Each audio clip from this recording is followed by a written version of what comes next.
My name is Sunny Sharsar. I love the world of technology, SaaS, and customer success. And this is my point of view.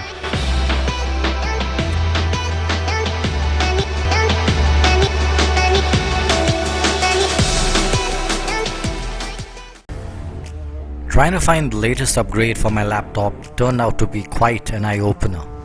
The only thing I could do was upgrade my RAM and hoped all would go fine. The cost of an upgrade? This time to a more high-performance based gaming laptop would set me back by a cool $2,500 to $5,000. Now I'm talking about the Rogue series, the Legion, the Predators, the Alienwares, and the Raider laptops. While writing this article, I had to confess I was blown away by the Rogue Zephyrus Duo 16, but more of that later. My quest, however, was not to buy this laptop, but to ask myself, could India be able to make the entire range of high-performance laptops with homegrown technology, right from chip design to fabrication and testing? Maybe in the near future at least, but I think for now, progress is slow and very quiet. I also wanted to know that while India has missed the bus and will always be playing catch-up for decades, did we really miss an opportunity much before the topic started trending on all of our social media feeds? I'm talking about the 70s and the 80s. If we did conjure up the idea of the IITs and then landed up setting them up, much to our relief, then surely we would have had at least thought about semiconductors and chip manufacturing.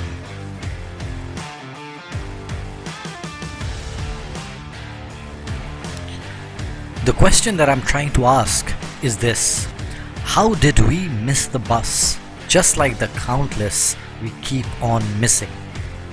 Turns out that early on, post-independence that is, as per the Observer Research Foundation, India's emphasis was focused on building a scientific temper.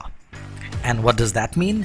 It means that India was focused on developing an innate understanding of the technologies being used rather than technology being deployed for its own sake.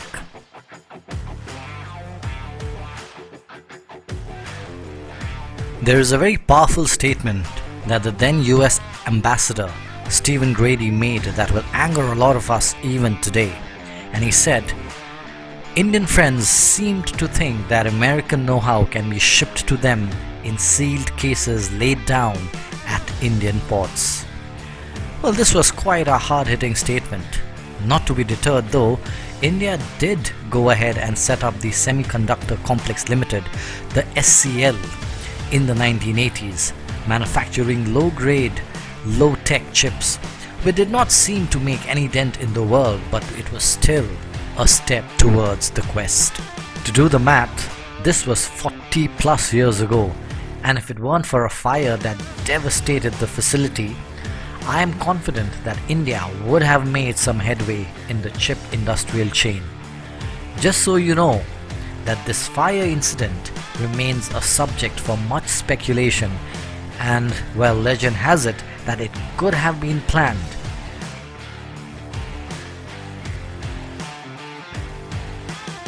Major changes to the economy by means of the 1991 economic. What also rang the death knell for the chip manufacturing was the economic liberalization policies of the 1990s that allowed the easy entry of semiconductor imports.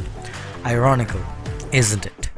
While the influx of imported chips grew steadily, the government of India failed to provide subsidies, infrastructure, utilities like water and electricity for setting up facilities in India.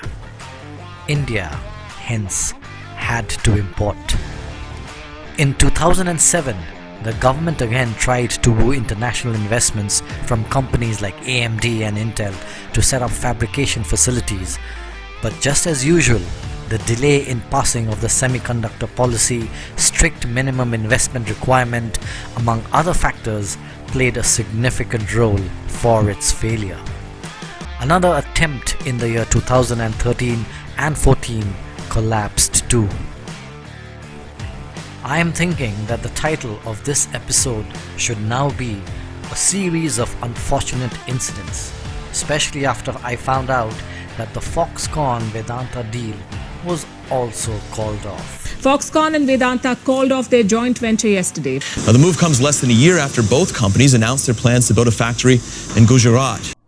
Now, a while ago, India also hosted the Semicon India Conference 2023 with the sole aim to make India a global hub for semiconductor design, manufacturing, and technology development.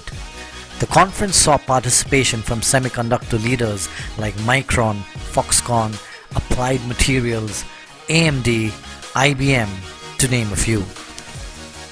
That AMD will invest approximately $400 million in India over the next 5 years. Taiwan is and will be your most trusted and reliable partner.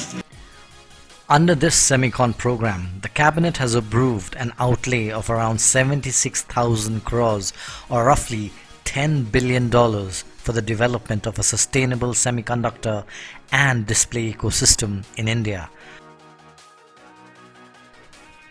The Semicon program of India has the following core objectives.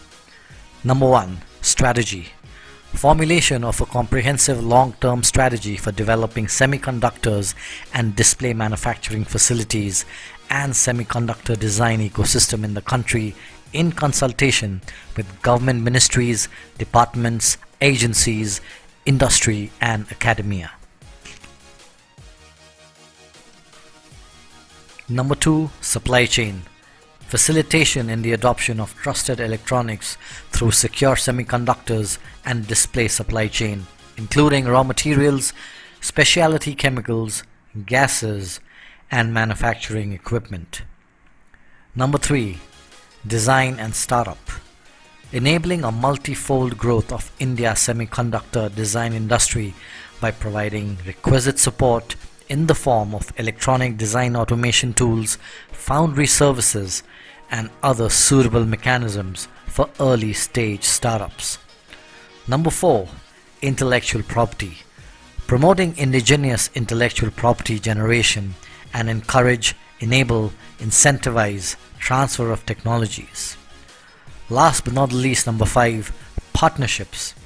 Enabling collaborations and partnership programs with national and international agencies, industries, and institutions for catalyzing collaborative research, commercialization, and skill development.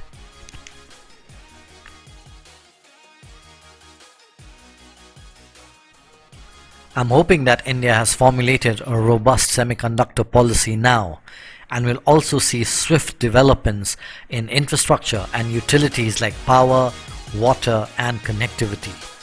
And while India has made some good progress in these areas, we also have climbed to the 63rd position in terms of doing business. For one of the most powerful economies of the world, this ranking has to improve substantially, especially when China is sitting at the 31st position, Russia at 28th, with United States at 6th.